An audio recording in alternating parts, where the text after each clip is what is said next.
Welcome to my channel Studies. Friend, we are going to study today reactions and chemical equations in concept of chemistry part 14th. हम लोग आज concept of chemistry के 14वें part में पढ़ने जा रहे हैं कि reactions क्या होते हैं and chemical equations क्या होते हैं, उनके कितने प्रकार होते हैं, ये आज हम लोग डिटेल से डिस्कस करेंगे and we will try to know what is reactions and how can it be represented. और फिर हम ये देखने की कोशिश करेंगे कि किस तरीके से इसको रिप्रेजेंट किया जाता है. जो रिप्रेजेंट करने का मेथड होता है that is called chemical equations. तो now we are going to study today reactions and chemical equations. तो सबसे पहले हम आइए देख लेते हैं कि what is reactions. The first question is what is reactions.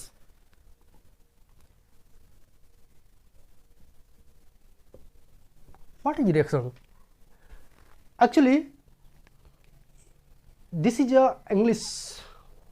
This is an English word, and we are going to discuss about reaction. Reaction means re plus action.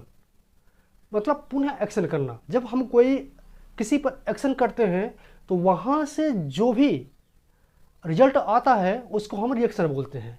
जैसे मान लीजिए कि अगर हम वाटर में कंकड़ मारे तो ये हमारा एक्शन था. उसके बाद उसमें जो वेव होते हैं, जो वाटर ऊपर आते हैं, थ्रेश करते हैं, ये उसकी रिएक्शन होगी. अब रिएक्शन कई प्रकार के हैं.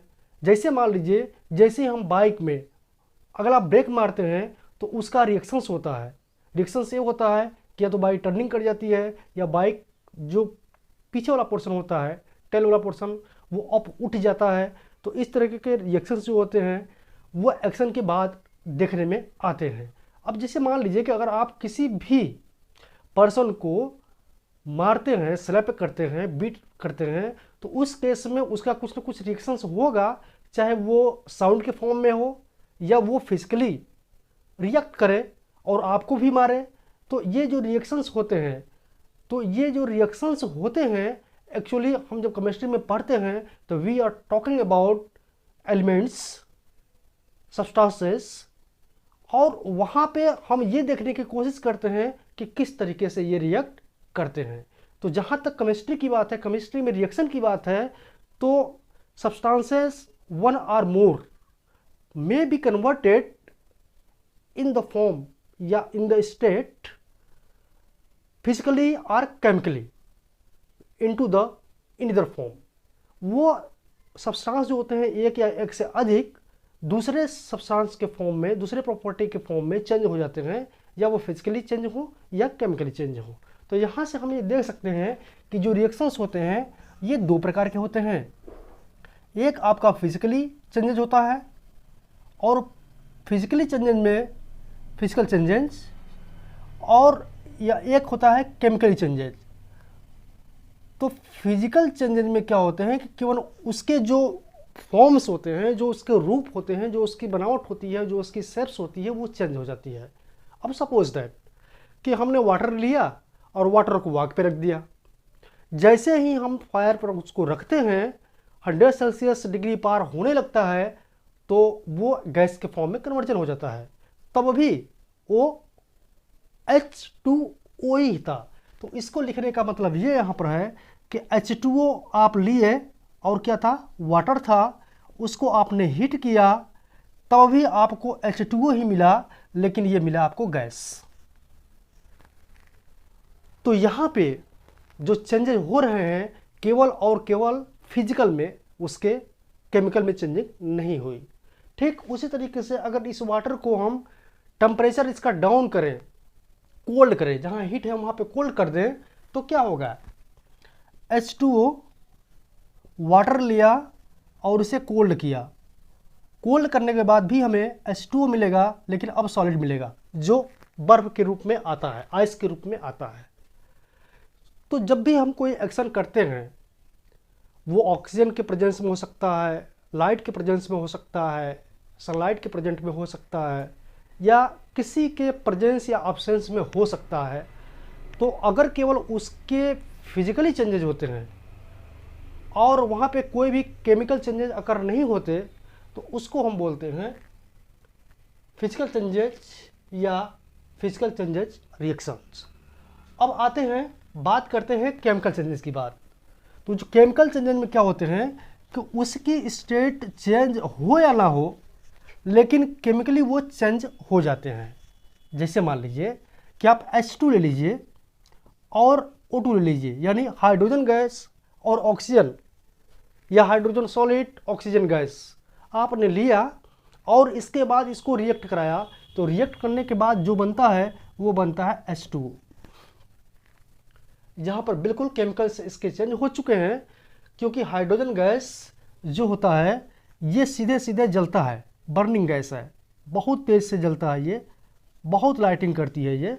और ऑक्सीजन जो होता है ये आपका हेल्प करता है बर्निंग करने में, हेल्प्स इन बर्निंग। अब यहाँ पे जो H2 है water, it helps to prevent the fire, यानी आग को बुझाने में यह प्रयोग किया जाता है। तो आप यहाँ पर देख सकते हैं कि इसकी प्रॉपर्टी कुछ और है, ऑक्सीजन की प्रॉपर्टी कुछ और है, लेकिन जैसे रिएक्ट करके कंबाइन हुआ उसकी प्रॉपर्टी बिल्कुल अपोजिट हो गई, क्योंकि ये खुद जलने वाला चीज़ है और ये जलाने वाला चीज़ है। जब दोनों मिलते हैं तो आग बुझाने वाले हो जाते हैं। तो हम ये कह सकते हैं कि अगर जो रिएक्शंस होते हैं ये फिजिकल रिएक्शंस भी हो सकते हैं एंड केमिकल रिएक्शंस भी हो सकते हैं। तो हम लिख सकते हैं physical reactions and chemical reactions. इसके बाद आगे बढ़ते हैं तो रिएक्शंस में और भी हमें कुछ देखने को मिलता है, और ये कि कभी कभी रिएक्शंस में जो टेम्परेचर होता है वो ऑब्जॉर्ब हो जाता है, यानी वो ख़त्म हो जाता है। तो अभी आपने देखा physical reaction and chemical reaction, आपने इसको देखा। इसके बाद आपको और रिएक्शंस मिल जाएंगे, और वो है जैसे मान लीजिए कि अगर हम कोई आग जलाते हैं तो आग जलाने में जो हमारा फ्यूल होता है, कोई भी फ्यूल होगा, तो वो क्या होता है कि वहाँ भी रिएक्ट हो रहा है, रिएक्ट होने के बाद ही फायर बन रहा है वो। और फायर को अगर उस पर हम अगर वाटर रखते हैं तो वाटर जो है उस टेम्परेचर को ऑब्जॉर्ब कर लेता है, सोख लेता है, ख़त्म कर देता है। तो वहाँ पे जो रिएक्शंस हो रहा है वो आपका रिएक्शंस है, ऑब्जॉर्ब करने के बाद जिसके जो मालिक्यूल्स होते हैं वाटर के वो एनर्जेटिक हो जाते हैं, इसके बाद वो गैस के फॉर्म में आ जाते हैं। तो इस केस में अगर देखा जाए तो टेम्परेचर को वो वहाँ पर ऑब्जॉर्ब सोख रहा है, जिसे बोलते हैं एंडोथर्मिक रिएक्शन। अब कोई अगर बर्फ का टुकड़ा ले लीजिए और आग पर रखिए, तब भी आप ये पाएंगे कि जो टेम्परेचर है वो ऑब्जॉर्ब हो रहा है, सोख रहा है, और वो टेम्परेचर आइस के पार्टिकल्स या जो मॉलिक्यूल्स हैं वो ऑब्जॉर्ब करने के बाद वो एनर्जेटिक होके वाटर के फॉर्म में कन्वर्जन हो जाते हैं। तो कुछ ऐसे रिएक्शंस होते हैं जो कभी कभी टेम्परेचर को ऑब्जॉर्ब कर लेते हैं, सोख लेते हैं, तो उन्हें हम बोलते हैं एंडोथर्मिक। और हिंदी में जो कहा जाता है वो उसमें कहा जाता है कि इस उष्मा क्षपी या उष्मा शोषी भी हम बोल सकते हैं इसको, यानी उष्मा को ऑब्जॉर्ब करना, सोख लेना, जिसे हम इंग्लिश में बोलते हैं एंडोथर्मिक रिएक्शन। और एक और रिएक्शन होता है कि जब आप रिएक्शन होता है तो उसमें आपका टेम्परेचर निकलता है, तो इसे बोलते हैं एक्सोथर्मिक। तो एक्सोथर्मिक जो होता है इसमें टेम्परेचर निकलता है। फॉर एग्जांपल आप चूना को अगर पानी में डालेंगे तो आप देखेंगे कि वहाँ का टेम्परेचर वहाँ बढ़ जाता है। कई ऐसे केसेस होते हैं, कई ऐसे रिएक्शंस होते हैं जहाँ पर एक्सोथर्मिक यानी आपको वहाँ पे क्या बोलते हैं कि टेम्परेचर इंक्रीज कर जाता है, यानी temperature as a reactions create होता है, तो हम इसे बोलते हैं एक्सोथर्मिक रिएक्शन। हम जब फूड अंदर ले जाते हैं, इंटेक करते हैं, इंटेक करने के बाद डाइजेशन जब होने लगता है तो वो भी एक प्रोसेस है जिससे हमारा जो फूड होता है वो डाइजेस्ट हो के प्रोटीन, विटामिन्स एंड मिनरल्स जो होते हैं सेपरेट होते हैं, अलग अलग हो जाते हैं और उनसे ब्लड जो है बॉडी के पूरे पार्ट में ले जाता है। तो वहाँ पर जब डाइजेस्ट वाली जो प्रोसेस हमारी है वो भी आपका एक्सोथर्मल प्रोसेस है कि उस समय जो है टेम्परेचर इंक्रीज होता है या we get temperature as a reaction in the digestion of food. तो उस केस में भी टेम्परेचर होता है, इसीलिए हम जब खाना खाते हैं तो हमें गर्मी फील होती है, वी फील हॉट। ओके, तो ये आपके रिएक्शंस हैं। अब रिएक्शंस और भी बहुत सारे होते हैं। जब आप कोई चीज़ रिएक्शंस करते हैं तो आप ये देखेंगे कि रिएक्शंस में जो मॉलिक्यूल्स होते हैं सब्सटेंस के, वो कंबाइंड हो जाते हैं। तो इस तरीके से अगर हम देखें तो रिएक्शंस को हम 5 भागों में बांट सकते हैं। दे can be classified in the 5 part, और 5 पार्ट में आपको मिलेंगे combination reaction, decomposition, composition, decomposition reactions आपके ये मिलेंगे। इसके बाद आपका रिप्लेसमेंट मिलेगा, फिर डबल रिप्लेसमेंट मिलेगा, कंबसन मिलेगा।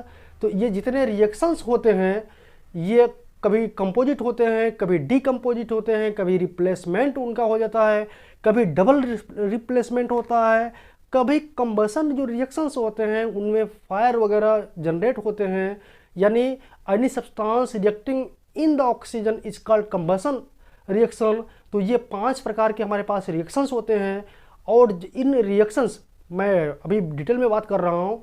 और इसे दिखाने के लिए हम जो मेथड का प्रयोग करते हैं सिंबलिक रूप में, that is called chemical equation. उसी को हम केमिकल इक्वेशन बोलते हैं। अगर हम केमिकल इक्वेशन को सिंबल के फॉर्म में एंड ऑपरेटर्स के फॉर्म में अगर आपके पास प्रेजेंट करें, that is called chemical equation. तो जितने प्रकार के रिएक्शंस होते हैं उतने प्रकार के आपके केमिकल इक्वेशंस भी होंगे। तो पहला आइए देखते हैं कि किस तरीके से कॉम्बिनेशन रिएक्शन होता है और किस तरीके से रिप्रेजेंट किया जाता है। तो पहला जो आपका है वो है कॉम्बिनेशन रिएक्शन या कंपोजिशन रिएक्शन कह सकते हैं। ये कंपोजिट हो जाता है, एक से अधिक substance in the reactant composite to form product. अभी अब मैंने आपको दिखाया था कि ये हाइड्रोजन गैस है और ये ऑक्सीजन गैस है। जब ये कंबाइन होते हैं तो ये H2O बनते हैं। आपने देखा कि ये एलिमेंट्स और ये एलिमेंट्स कंपोजिट हो जा रहे हैं, एक दूसरे में मिल जा रहे हैं। That's why it is called composition reaction, composite reaction या synthesis reaction, whatever you can call, but should be similar in the word. तो यहाँ पे जो कंपोजिशन रिएक्शन है ये 2 या 2 से अधिक एलिमेंट्स, 2 और more elements can combine in the product. और आपको यहाँ पर मैं बता दूँ कि यहाँ पे जो है दीज आर कॉल्ड रिएक्टेंट। जितने भी सब्सटेंस इन्वॉल्व होते हैं उन्हें हम रिएक्टेंट बोलते हैं। यहाँ पर 2 रिएक्टेंट हैं और जो रिजल्ट आता है रिएक्शन के बाद उसे हम प्रोडक्ट बोलते हैं। और एक चीज़ मैं आपको यहाँ पर और बता दें यहाँ पर कि जो यहाँ पर रिप्रेजेंट किया जाता है इक्वेशंस को, इक्वेशंस क्या होते हैं केमिकल इक्वेशंस, इसके लिए हम थोड़ा सा आगे देखेंगे या फिर यहीं पे देख लेते हैं कि केमिकल इक्वेशंस क्या हैं। Chemical equations is nothing but representation of reactions of substances in the form of symbol. Symbol के फॉर्म में जो केमिकल इक्वेशंस होते हैं हम उन्हें रिप्रेजेंट करते हैं, जिसे केमिकल इक्वेशन कहा जाता है। और ये 2 प्रकार के होते हैं। ये केमिकल इक्वेशंस, एक बैलेंस होता है, बैलेंस्ड, और एक होता है अनबैलेंस्ड। ये 2 प्रकार के हमारे केमिकल इक्वेशंस होते हैं। Chemical equations means representation of reactions that may be physical और केमिकल। तो ये बैलेंस्ड और अनबैलेंस्ड होने का मतलब ये है कि यहाँ पर अगर आप देखें तो हाइड्रोजन के 2 हैं, ऑक्सीजन के 2 हैं, तो यहाँ पर एलिमेंट्स 2 और 1 3 ही है, यानी इधर 4 इधर 3। ऐसा क्यों, एक कहाँ गया? एक्चुअली क्या है कि ये अनबैलेंस रिएक्शन इक्वेशंस है, वो इसलिए कि जब भी हम इक्वेशन को लिखते हैं तो एक सब्सटेंस के मॉलिक्यूल को लिखते हैं, न कि उसके एटम को लिखेंगे। तो यहाँ पर आप जानते हैं कि हाइड्रोजन का मॉलिक्यूल 2 मिलके ही बनता है, this is diatomic, and oxygen is also diatomic. तो हमें मॉलिक्यूल लिखना है, हमें एटम नहीं लिखना होता। जब भी हम इक्वेशन में लिखते हैं वो लिखते हैं केवल और केवल molecule, and we never write atoms. तो यहाँ पर हमने रिप्रेजेंट करने के लिए हाइड्रोजन को H2 लिखा, ऑक्सीजन को रिप्रेजेंट करने के लिए O2 लिखा, लेकिन वाटर को रिप्रेजेंट करने के लिए H2O ही लिखना होता है, तो हम यहाँ पर H2O लिखा। तो यहाँ पर हमने जो प्रयोग किया वो अनबैलेंस्ड इक्वेशन का प्रयोग किया, एंड जो ये अनबैलेंस है they can also be balanced, what we will read in the next videos. जो हम नेक्स्ट वीडियोज में इसको समझने और पढ़ने की कोशिश करेंगे। तो यहाँ पर हमने देखा कि जो कंपोजिशन रिएक्शंस होते हैं वो आप देख रहे हैं कि हाइड्रोजन एंड ऑक्सीजन मिल के कंबाइंड होते हैं जो वाटर फॉर्म करते हैं। एक और एग्जांपल ले सकते हैं, हाइड्रोजन का सॉलिड ले लीजिए और क्लोरीन का गैस ले लीजिए। जब आप इसे रिएक्ट कराएंगे तो आपको मिलेगा हाइड्रोक्लोरिक एसिड गैस के फॉर्म में और प्लस वाटर मिलेगा।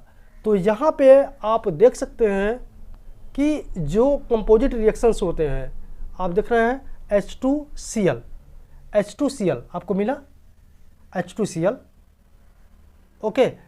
तो यहाँ पे आप देख सकते हैं कि H2Cl कंबाइंड हो रहे हैं। तो जो कंबाइनेशन रिएक्शन होते हैं, एक से अधिक जो सब्सटेंस हैं यहाँ पे कंबाइंड हो जाते हैं, जिसे हम कंपोजिशन रिएक्शंस बोलते हैं। तो अब आते हैं, देखते हैं अगला जो हमारा रिएक्शन है वो है डिकम्पोजिट रिएक्शन। उसका जस्ट अपोजिट होता है। एक को अगर आप डिकम्पोजिट करेंगे, तोड़ेंगे, तो वो डिकम्पोजिशन होता है। जैसे कि अभी हमने देखा था कि पानी, वाटर जो था बना था composite of hydrogen and oxygen, लेकिन अगर पानी में इलेक्ट्रिसिटी हम सप्लाई करें तो ये 2 भाग में टूट जाता है, एक H2 में और एक O2 में। हाइड्रोजन गैस अलग हो जाएगा और ऑक्सीजन गैस अलग हो जाएगा। तो इसे हम बोलते हैं decomposition reaction, and therefore it is required decomposite chemical equation to present the reaction. Reaction को प्रेजेंट करने के लिए यहाँ डिकम्पोजिट रिएक्शंस, डिकम्पोजिट इक्वेशंस जरूरी हो जाते हैं। ठीक उसी तरीके से यहाँ पर हम देख सकते हैं कि जो हाइड्रोकार्बनिक होता है H2CO3, जब ये रिएक्ट करेगा तो ये बनता है CO2 प्लस H2O। तो यहाँ पर एक जो है 2 पार्ट में ब्रेकअप हो गया, टूट गया, डिकम्पोज हो गया। तो इसीलिए इसे बोलते हैं डिकम्पोजिशन रिएक्शन। एंड इस इक्वेशन को जो हमने रिप्रेजेंट किया, these are called decomposition chemical equation. तो अब आते हैं, डिकम्पोजिशन हमने देख लिया। तीसरा जो हमें पढ़ना है वो पढ़ना है रिप्लेसमेंट रिएक्शन। तीसरा जो पढ़ना है वो रिप्लेसमेंट रिएक्शन पढ़ना है। रिप्लेसमेंट यानी वो पुनः अपना स्थान कहीं रखता है, उस पर चला जाता है, तो उसे बोलते हैं रिप्लेसमेंट, ओके। तो अब रिप्लेसमेंट रिएक्शंस जो होते हैं, जैसे हम कोई भी रिएक्टेंट लेते हैं और जब उसमें रिएक्शन कराते हैं तो एक जो सब्सटेंस का मॉलिक्यूल्स या एटम्स है वहाँ से ट्रांसफ़र होकर दूसरे में चला जाएगा, जिसे बोलते हैं रिप्लेसमेंट रिएक्शन। और ये जो रिप्लेसमेंट रिएक्शंस होते हैं ये सिंगल और डबल दोनों होते हैं, single replacement and double replacement reaction, ये 2 होते हैं। तो सिंगल वाले में केवल एक स्थान से दूसरे स्थान पर चला जाएगा, दूसरे वाले में एक स्थान से दूसरे स्थान पर जाएगा और वहाँ से वो ट्रांसफ़र होके पहले वाले स्थान पे आ जाएगा, जिसे हम बोलते हैं डबल रिप्लेसमेंट रिएक्शन। तो आप देख सकते हैं कि अगर ये पोटेशियम है 2K पोटेशियम एंड आप वाटर ले लीजिए 2H2O, तो जो आपको मिलेगा वो मिलता है पोटेशियम हाइड्रोक्साइड प्लस हाइड्रोजन। एक एग्जांपल इसका ये देख लीजिए कि यहाँ पर पोटेशियम था और यहाँ पर आपका यहाँ पर हाइड्रो ऑक्साइड है, हाइड्रो ऑक्साइड, यहाँ पर डाई हाइड्रो ऑक्साइड है। तो यहाँ पर से OH निकल के यहाँ पे आ गया है, यानी पोटेशियम के साथ यहाँ से चला गया, और जब OH से चला गया तो यहाँ पर केवल आपका हाइड्रोजन बचा, यानी यहाँ पर सिंगल रिप्लेसमेंट हुआ है। ठीक उसी तरीके से आप यहाँ पर देख सकते हैं कि दूसरा एग्जांपल जिंक ले लीजिए, और जिंक को क्लोरिक एसिड से रिएक्शन कराइए HCl से, तब आप पाएंगे कि जिंक क्लोराइड हो जाता है और फिर हाइड्रोजन गैस आपको मिलता है। तो यहाँ पर सिंगल रिप्लेसमेंट हो रहा है, जिंक के साथ क्लोरीन जो है यहाँ पर आ जाता है और हाइड्रोजन यहाँ पर केवल अकेले बचता है। तो इस तरीके से देख सकते हैं कि रिप्लेसमेंट जो हो रहा है वहाँ सिंगल मॉलिक्यूल का हो रहा है, इसीलिए इसको बोलते हैं single replacement reaction, single replacement reaction. और डबल वाले में आइए इसका भी हम कुछ एग्जांपल ले लेते हैं, जो 2 बार रिप्लेसमेंट होगा, एक इधर से उधर जाएगा, एक उधर से इधर आएगा। तो डबल वाले में आप ले सकते हैं HCl plus NaOH sodium hydroxide. तो जब आप इसको लेंगे तो आप जानते हैं कि NaCl की दोस्ती बहुत पुरानी है, ये एक साथ हो जाते हैं NaCl, और जो बचा वो आप जानते हैं कि वाटर बचा H2O। तो यहाँ पर डबल रिप्लेसमेंट हो रहा है। पहला ये कि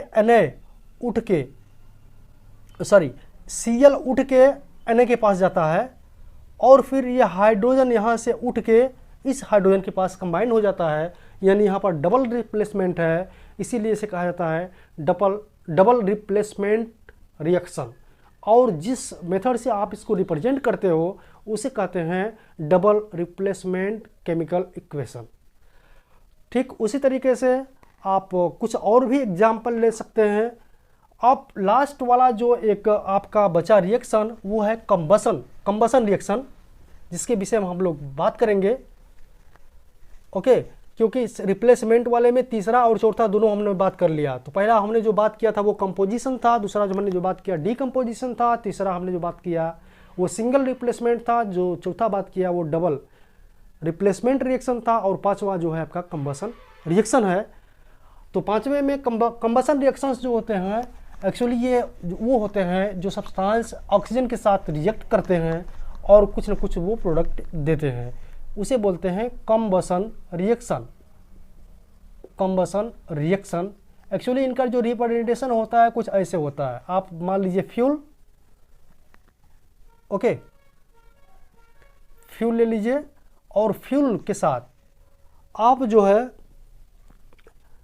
ऑक्सीजन ले लीजिए। अब ये जो प्रोड्यूस करते हैं वाट एवर इज दे प्रोड्यूस, वो जो कुछ भी प्रोड्यूस कर रहे हैं, तो ये जो प्रोड्यूस करते हैं वो कार्बन डाइऑक्साइड करते हैं और प्लस हाइड्रोजन करते हैं। अब ये जो फ्यूल होता है, जब आप पढ़ेंगे कार्बनिक और इनकार्बनिक, तो कार्बनिक और इनकार्बनिक में आप जब पढ़ेंगे कि कार्बन एंड इट्स कंपाउंड, और जो कार्बन्स के साथ हाइड्रोजन मिले होते हैं, वो पूरा फैमिली जो होती है फ्यूल होती है, फ्लेमेबल होती है, बर्निंग जलने वाली होती है। तो यहाँ पर आप कुछ भी रख सकते हैं फ्यूल के स्थान पर, वो लिख सकते हैं आप CXHY plus O2 produces CO2 plus H2O। जहाँ पर CXHY का मतलब यहाँ पर कोई भी सब्सक्रिप्शन ले सकते हैं मेथेन एथेन का। जैसे मान लीजिए मेथेन ले लीजिए, तो ये भी आपका एक फ्यूल है, तो CH4 plus O2 produces CO2 plus H2O। तो फ्यूल जो भी है वुड जलने वाला वो, या पेट्रोल डीजल जो भी कुछ है, वो अगर ऑक्सीजन के साथ रिएक्ट कर रहा है तो कंबसन जो फायर हीट एंड लाइट हमें मिलता है in the form of energy, these are called combustion reactions and they can be represented as. तो हम लोग आज जो पढ़े वो रिएक्शंस पढ़े। रिएक्शंस कितने प्रकार के होते हैं और उन्हें रिप्रेजेंट करने के लिए जो मेथड का प्रयोग करते हैं, सिंबलिक मेथड, जैसे कि मान लीजिए यहाँ पर हमने प्लस एंड एरो का प्रयोग किया और O2CH4 का प्रयोग किया, तो ये सिंबल्स हैं और ये सब जो यूज़ किए जा रहे हैं, ये दिखाया जा रहा है कि कौन कौन से सब्सटेंस किस किस पोजीशन पे और किस स्टेट में सॉलिड है, गैस है, लिक्विड है, ये सब चीज़ें यहाँ पर दर्शाई जा रही हैं, शो किया जा रहा है। तो इसे हम बोलते हैं केमिकल इक्वेशंस। और जो केमिकल रिएक्शंस होते हैं, मैंने देखा कि यहाँ पे जो केमिकल रिएक्शंस होते हैं फिजिकल और केमिकल हो सकते हैं, एंडोथर्मिक और एक्सोथर्मिक हो सकते हैं, या वो जो हो सकते हैं वो composite, decomposite, single replacement, double replacement और कंबशन हो सकते हैं। जहाँ तक केमिकल इक्वेशंस की बात है तो ये बैलेंस्ड या अनबैलेंस्ड हो सकता है। अब हम नेक्स्ट वीडियोज में ये पढ़ेंगे कि आखिर में अनबैलेंस्ड जो केमिकल इक्वेशन है वो क्यों लिखा जाता है और उसको किस तरीके से हम बैलेंस कर सकते हैं, क्या ड्रॉबैक है अनबैलेंस केमिकल इक्वेशन का, या फिर क्या ड्रॉबैक है बैलेंस्ड केमिकल इक्वेशन का। तब तक आप ई स्टडीज़ पे बने रहिए। मिलते हैं नेक्स्ट वीडियोज में।